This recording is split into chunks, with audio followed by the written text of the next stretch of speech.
A check is a negotiable instrument. I'll be talking more about this negotiable instrument that orders a banker to pay when certain conditions are met. The signature on the check must be done by the person who has an account in the bank. Only then the check is considered valid.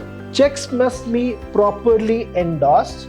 In the case of bearer check or endorsement is not necessary legally it is not necessary. In the case of an order check, endorsement is necessary.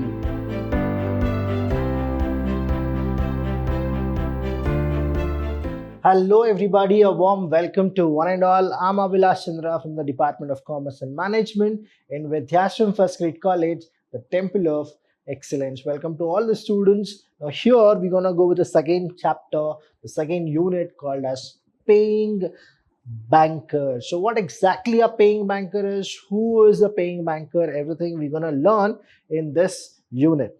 So when we go with that, the first is a paying banker. Who is this person? So a paying banker is a person who pays the check either to his customer or on the instruction of his customer. So that person, right? See, bank, if we go with it, we make that bank has an artificial person. And through that artificial person, every procedure programs are done within the bank. A check is what exactly a check? So when I say the word here itself, right, check. So what is this check? A check is a negotiable instrument. I'll be talking more about this negotiable instrument that orders a banker to pay when certain conditions are met. There should be some conditions, criteria should be there. Only then a bank can actually pay that amount for anybody, whoever brings that check, because we need to honor. See, I told you in the functions itself, the primary function of any bank is to honor the check. So here, paying banker refers to what? Refers to the banker who holds the account of the drawer of the check. He or she should go with the check. Only then the paying banker will give you. So here there is an obligation. Obligation means they are supposed to do it. That's a primary function. To make payment if the funds of the customer are sufficient to cover the amount of his check drawn. So sufficient amount should also be there. See, if somebody writes saying that rupees, right, 1 crore you are supposed to get in the check itself, but that person account, he has only 10,000 rupees. Now the bank will not give the remaining. So the person who has given check, he should have in his account this amount. Only then the bank will give it, or else there will be a case called as bounce. I'll tell you what exactly this is. Now when there is a check bounce, what will happen? I'll talk to you about this in the later part. So why we are supposed to be very careful, because these are the negotiable instruments. That's the reason we are supposed to be very careful. See here, when we go with this duties also, right? The duties. What are the duties of the paying banker? First is the paying banker has to verify whether the signature on the check is done by the account holder or not. So if there is no signature done, right, whatever the signature, you go with it. If it is half signature, again the paying banker will not give. It should be what? Proper and specimen signature should be there. So that's the reason here, students, all of you, if you open any account, bank account, you are supposed to maintain one specimen signature and you are supposed to use that. Now if you forget, there are lot of possibilities have happened in past, saying that when you were in 10th standard, you opened the account and you had this signature which was not very professional, it was immature. Now after you finish your master degree and now you have changed your signature, but when you go back to your bank, they will not accept it. So again you are supposed to give requisition saying that now the signature which I had before, now I need to change. Only then the manager will give a consent and then everything will happen smoothly. So the signature on the check must be done by the person who has an account in the bank. Only then the check is considered valid. The next is, if the signature is fake, see, please understand, if the signature is fake, the paying banker can take strict action against it. Who will take? The paying banker will take very strict action. The paying banker has to verify the account holder's name written on the check is still valid or not. Say, it means his account must be active. For this, they may check the documents available in the bank related to the account holder. There are so many people, whoever have done fraud, no? They know the loophole of banking system and they have done it. So that's why now paying banker is also very intelligent. He will make sure that everything is checked thoroughly. Next is, if the account is not valid, the transactions cannot be processed. If it is not valid, it will not process. So this is the duties which they follow. So again here, if we go with the duties and later if we go with the precautions what these people have taken. So there are few types of checks. We have cross check, we have open check, right? So what is this cross check? The most important precautions that a banker should take is about cross check. A banker has to verify whether the check is open or crossed. He should not pay cash across the counter in respect of crossed check. They will not give it. Open check. If it is an open check, a banker can pay cash to the payee or the holder across the counter. If the banker pays against the instruction as indicated above, he is liable to pay the amount to the true owner for any loss sustained.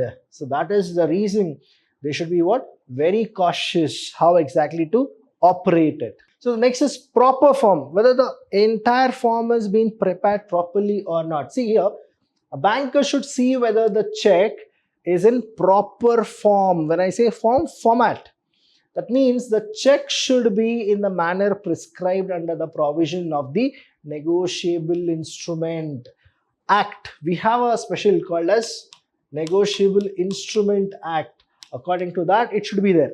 Next is presentment of check. How will you present the check?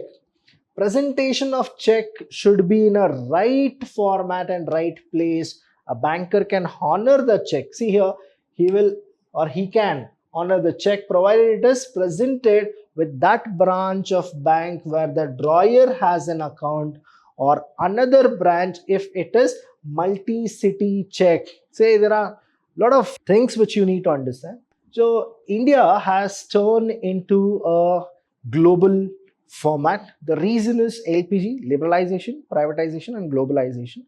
Now it is not just that we are in only one particular city. We can go to any country, right? So there is no boundary. If our bank is there in say multi countries, there also how to go with it. See, if I'm an example, I'm just giving an example of USA. I was in Bangalore and my bank is say HDFC.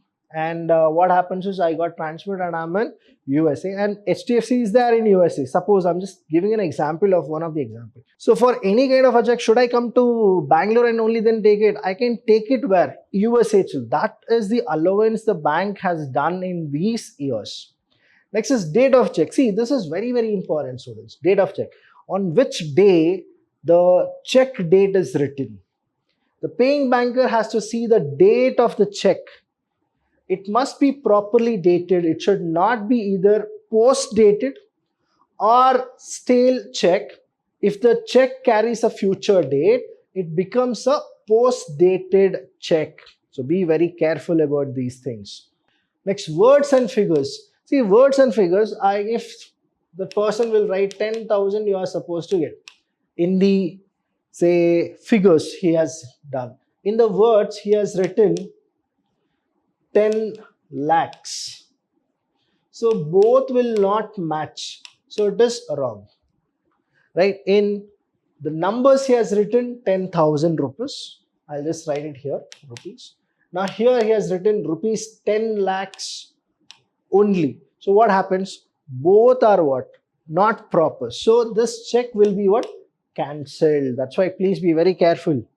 Next, alteration and overwriting. Many of you have a habit to design something whenever you write any exams. So don't do this design when you write checks.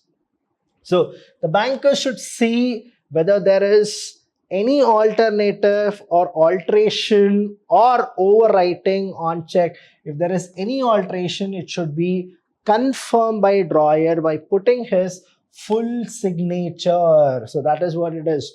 There is also a provision, full signature you put, and then you are supposed to talk to the paying banker. Proper endorsement. Now endorsement is a very beautiful topic. I'll explain it to you what exactly endorsement is. Checks must be properly endorsed. In the case of bearer check or endorsement is not necessary legally. Legally it is not necessary. In the case of an order check, endorsement is necessary. So that is what you are supposed to understand here. Next is statutory. Now, please do understand here.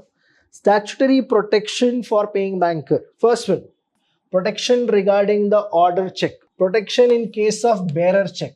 Protection in case of cross check. Protection in case of draft. So these are the things which the protection is given to whom? For the paying banker. Next is, this is a 2 marks question. Dishonor of check. They're going to ask you a question. What is dishonor of check? So check is said to be dishonored when it is refused to accept or pay when presented to the bank. It is a condition in which the paying banker does not pay the amount of the check to the payee. So that is called dishonor of check. See, one thing is, the primary function of any bank is to honor the check. But why is that dishonored? So that means the check has something, some problem in that check. That's the reason it is dishonored check. Circumstances. Why? Insufficient funds. I don't have money, but I have given a check of 10 crores. Notice of the customer's death. There is a death notice served to the bank. Notice of the customer insolvency. Receipt of the garnishee order. Presentation of a post-dated check. Post-dated check they have presented. Stale check. Material alteration. There is alteration. Drawer signature is not proper. So again, these are the reasons for dishonor. If the check is overwritten, I told you, right? Overwritten. If the signature is absent, if the name of the payee is absent or not clearly written, you have not written properly. Say you need to write Abhilash and you'll be writing like this, right? Now here the A is not proper. Here you missed A. Now what? Here you didn't go with that I. So what happens is it's a wrong. So these things you are supposed to understand and then go forward. Next we have, if the amount written in words and figures does not match with each other. I gave you an example before itself, right? So the same example. If the account number is not mentioned clearly or altogether absent. Now you had 16 digit and you have written only say 4 digit or 3 digits, or you have written wrong digits. So what happens? That will lead to dishonor of check. So the next one we have is collecting banker. Now paying banker is done. Now collecting banker. A collecting banker is one who undertakes to collect checks, drafts, bills, pay order, traveler check, letter of credit, dividend, debenture, interest on behalf of the customer. It's a reverse process. For undertaking this collections, and collecting banker will be charging commission. What he'll do? He'll charge commission. That is what he'll do.